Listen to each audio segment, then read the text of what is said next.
లోక్సభ ఎన్నికల కోసం తెలంగాణ బీజేపీ వ్యూహాలు ఎలా ఉన్నాయి? అభ్యర్థుల ఎంపికలో తీసుకుంటున్న జాగ్రత్తలేంటి?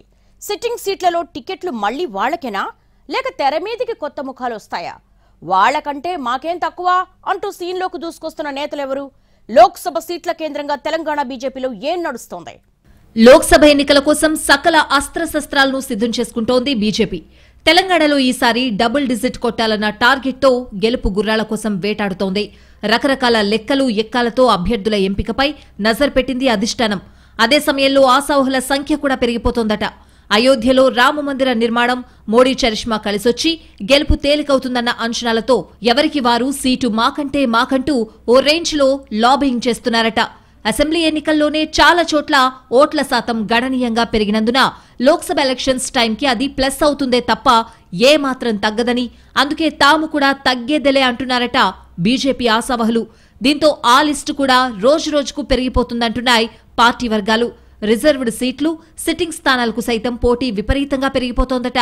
కొందరు నాయకులైతే సిట్టింగ్ ఎంపీల కంటే మేమేం తక్కువ అంటూ టికెట్ రేస్లోకి దూసుకొస్తున్నట్టు తెలిసింది. తెలంగాణలో బీజేపీకి 4 ఎంపీ సీట్లున్నాయి.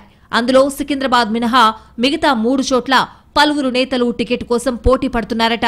వాళ్లకంటే మేమేం తక్కువ అని కూడా పార్టీ పెద్దల్ని ప్రశ్నిస్తున్నట్టు తెలిసింది. డెల్టా శ్రీహరి పంచతులసి నీళ్లు తాగిన ప్రతిసారి గ్లాస్ నీళ్లలో ఒక చుక్క డెల్టా శ్రీహరి పంచతులసి కలుపుకుని తాగండి.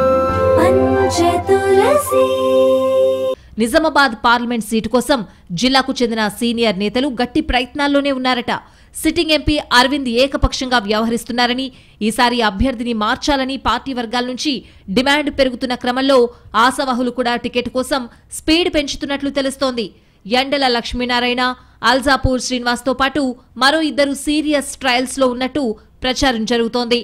అటు కరీంనగర్ సీటు కోసం ఓ మీడియా సంస్థ అధినేత ప్రయత్నాల్లో ఉన్నారట. మరోవైపు నియోజకవర్గంలోని బండి సంజయ్ వ్యతిరేక వర్గం నేతలు ఈసారి అవకాశం మాకే కావాలంటున్నట్టు తెలిసింది. పార్టీ సీనియర్ సుగుణాకర్ రావు ఈ టికెట్ అడుగుతున్నారట. ఆదిలాబాద్లోనూ అదే పరిస్థితి. సిట్టింగ్ ఎంపీకి టికెట్ ఇవ్వొద్దని ఆ పార్లమెంట్ సీటు పరిధిలోని బీజేపీ ఎమ్మెల్యేలు డిమాండ్ చేస్తున్నట్టు తెలిసింది. ప్రత్యామ్నాయంగా ఇంకా ఆ పార్టీలో చేరని ఒక నేత పేరు సూచిస్తున్నారట. రమేష్ రాథోడ్తో పాటు ఒకరిద్దరు పార్టీ నేతలు ఆదిలాబాద్ మీద ఆశలు పెట్టుకున్నారట. ఇక సికింద్రాబాద్ నుండి కిషన్ రెడ్డి పోటీ చేయకుంటే తమకు అవకాశం ఇవ్వాలని కొందరు అడుగుతున్నట్టు తెలిసింది. కిషన్ రెడ్డి పోటీలో ఉంటారా లేదా అన్నదాన్ని బట్టి వాళ్ల అవకాశాలుంటాయని అంటున్నాయి పార్టీ వర్గాలు.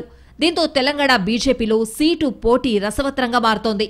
చివరికి సిట్టింగ్లకే మరో ఛాన్స్ దక్కుతుందా లేక కొత్త ముఖాలు తెర మీదకొస్తాయా అన్నది చూడాలి.